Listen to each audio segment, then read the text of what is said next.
आप देख रहे हैं हमारा YouTube चैनल दी सच्चा भारत और आज के इस बुलेटिन में आपका स्वागत है। इस देश में पिछले कुछ समय से जो भयानक मारामारी आई, उसके बाद आर्थिक मंदी आई, लोग बेरोजगार हुए, श्रमिकों को पैसा नहीं मिल रहा, गृहिणियों के जेब से पैसा गायब हुआ। इस पूरे दुनिया में जब भी त्रासदी आई किसी देश में, तो हर उस देश की सरकार ने अपने लोगों का ध्यान रखने के लिए बहुत से कदम उठाए। मुझे बड़ा दुख है, बड़ा खेद है कि भारत सरकार ने इतनी बड़ी त्रासदी देश के सामने थी, इस पीड़ा के समय में जब हजारों लाखों लोगों की मौत हो रही है, लगभग हर परिवार कोरोना से जूझ रहा है, सेकेंड वेव से भयानक त्रासदी परिवार में हुई। ऐसी परिस्थिति में जब कोरोना फैल रहा है, त्राही मची है, नदियों में लाशें बह रही हैं, लोगों की नौकरियां जा रही हैं, ऐसे समय में बजाय लोगों की मदद करने के लिए, महंगाई को बढ़ाने के लिए आज पेट्रोल डीजल के दाम आसमान छू रहे हैं। इस सरकार की नींद खुलने का नाम नहीं ले रही है। खाना पकाने वाला गैस सिलेंडर, उसके क्या दाम है आज? कांग्रेस के राज में जब अंतर्राष्ट्रीय तेल के दाम बढ़े थे, तब भी हम लोगों ने कभी दाम बढ़ने नहीं दिए।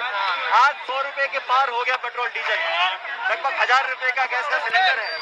पूरे देश में आज कांग्रेस कार्यकर्ता हर पेट्रोल पंप पर जाकर इस सरकार की नींद खोलने का काम कर रहे हैं।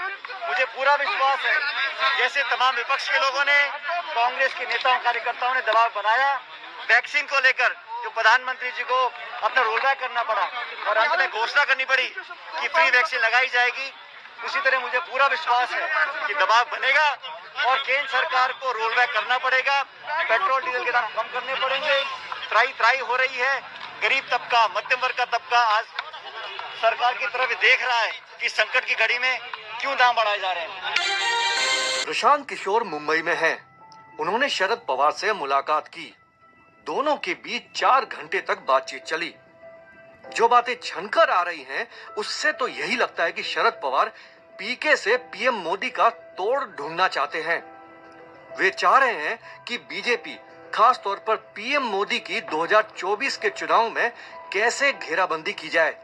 इस घेराबंदी में शरद पवार उन सभी पार्टियों की एक मोर्चाबंदी चाहते हैं जो भाजपा विरोधी हों। इसकी लिस्ट लंबी है।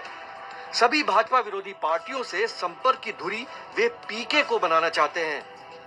पीके जाए, सबसे मिले, भाजपा और प्रधानमंत्री मोदी के खिलाफ ऐसा माहौल बनाए कि सभी भाजपा विरोधी दल एक छतरी के नीचे आ जाएं। और सूत्रों के अनुसार इसका नेतृत्व वे खुद यानी कि शरद पवार करना चाहते हैं। शरद पवार की नेतृत्व क्षमता को लेकर किसी को कोई आपत्ति नहीं है। उनके सभी दलों में मित्र हैं। अगर ऐसा हुआ तो वे एक बड़ी चुनौती साबित होंगे पीएम मोदी के लिए। लेकिन अभी चुनाव में 3 साल का समय है। इस बीच गंगा में बहुत सा पानी बहेगा। हर आम चुनाव से पहले तीसरे मोर्चे के नाम पर ऐसे गठजोड़ बनते रहे हैं और चुनाव परिणाम आने के बाद कहां गायब हो जाते हैं पता ही नहीं चलता।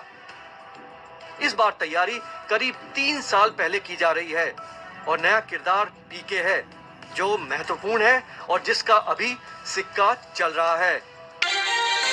राजस्थान में चल रही सियासी उठापटक के बीच सचिन पायलट प्रियंका गांधी से मिलने दिल्ली पहुंचे। पायलट से बीते साल कुछ वादे किए गए थे जिन्हें पूरा न किए जाने पर उन्होंने नाराजगी जताई थी। खबर है कि नाराजगी को लेकर सियासी हलचल तेज हुई तो पायलट की प्रियंका गांधी से बातचीत भी हुई।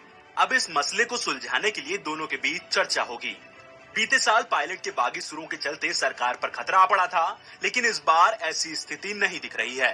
पायलट के साथ इस वक्त कम ही विधायक दिख रहे हैं। ऐसे में एक्सपर्ट्स का मानना है कि गहलोत सरकार संकट से बाहर है। इससे पहले भी जब सरकार संकट में थी तब प्रियंका ने ही पायलट को मनाया था।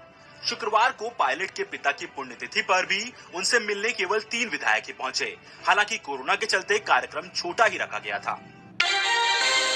कोटा जिले के ग्रामीण इलाके केथून में अंधविश्वास में हत्या का मामला सामने आया था, जिसके आरोपी को पुलिस ने 12 घंटे के बाद ही पकड़ लिया है। कल देर रात हेमराज ने अपने पड़ोसी सीताराम पर हमला कर दिया क्योंकि उसे शक था कि हेमराज के ऊपर सीताराम ने जादू टोना कर दिया और उसके शरीर में सुइयां चुभती है। हेमराज जी कहता होगा साहब ये तांत्रिक का काम करता है। इसके कारण तांत्रिक के काम करने से मेरे शरीर में कोई चोट कीलें आती है, मेरे शरीर में कुछ होता है, तो इसको इस पर शक था कि ये मेरे खिलाफ तांत्रिक विद्या को खेल रहा है। इसके चक्कर में इसको गुस्सा आया। गुस्सा आते गया यार, इसको अकेला था तो अकेला वही माता जी के त्रिशूल ले गया। इनके घर के बगल में माता जी का स्थान है, वो त्रिशूल ले जाकर त्रिशूल उसके 2-3 जगह उसने घोंप दिया, उससे उसकी मौत हो गई। बांग्लादेश के ऑलराउंडर शाकिब अल हसन ने मैच के दौरान एम्पायर के साथ कुछ ऐसा कर दिया कि अब माफी मांगते फिर रहे हैं। दरअसल ढाका प्रीमियर लीग में उन्होंने बॉलिंग के दौरान अपील की। एम्पायर ने बैट्समैन को आउट करार नहीं दिया तो शाकिब ने गुस्से में स्टंप पर लात मारी और एम्पायर की तरफ गुस्से में दौड़ पड़े। ऐसा लगा कि वो एम्पायर को मार ही देंगे। बाद में शाकिब ने लंबी बहस की और स्टंप उखाड़कर फेंक दिए। जब इस घटना का वीडियो सोशल मीडिया पे वायरल हुआ तो उन्हें अपना आदर्श मानने वाले फैंस काफी दुखी हो गए। हालांकि शाकिब ने अपनी इस हरकत पर अब माफी मांग ली है।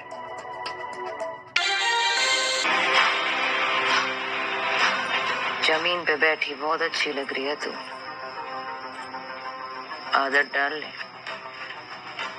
क्योंकि तेरी कुर्सी तो गई। क्यूट सी दिखने वाली आलिया भट्ट को एक खतरनाक लेडी डॉन के किरदार में सोचना मुश्किल है। फिल्म मेकर संजय लीला भंसाली ने गंगूबाई काठियावाड़ी में ये जोखिम भरा दांव खेला है। अगर आलिया ने कमाल कर दिखाया तो वो कामयाबी की नई बुलंदी पर होंगी, इसमें कोई शक नहीं है। गंगू चांद थी और चांद ही रहेगी। लेकिन कोरोना के चलते फिल्म गंगूबाई काठियावाड़ी ऐसी फिल्म है जिसकी शूटिंग समय से पूरी नहीं हो पाई। खुद संजय लीला भंसाली और आलिया भट्ट भी कोरोना के शिकार हुए। बाद में लंबा लॉकडाउन भी हुआ। 30 जुलाई की तय तारीख पर फिल्म की थिएटर में रिलीज अब नामुमकिन है। इज्जत से जीने का, किसी से डरने का नहीं, ना पुलिस से, ना एमएलए से, ना मंत्री से, ना भड़वों से, किसी के बाप से नहीं डरने का। अच्छी स्क्रिप्ट, शानदार सेट्स, प्रभावी किरदार, सुपरहिट संगीत संजय लीला भंसाली के ट्रेडमार्क एलिमेंट्स हैं। आलिया का भी अपना एक बड़ा फैन बेस है। अगर फिल्म देर से रिलीज हो तो भी सक्सेस होने के पूरे चांसेस हैं।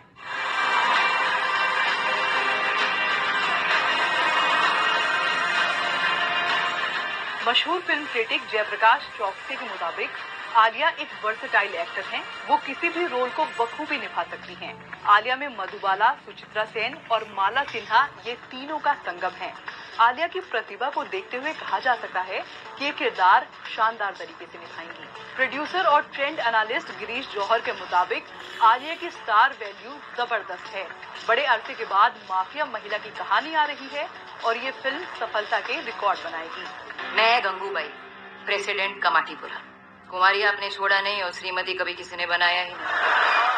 गंगूबाई काठियावाड़ी क्राइम, धोखा, पावर और प्यार की कहानी है। ये फिल्म एस हुसैन जैदी की किताब माफिया क्वींस ऑफ मुंबई पर आधारित है। इज्जत से जीने का, किसी से डरने का नहीं, ना पुलिस से, ना एमएलए से, ना मंत्री से।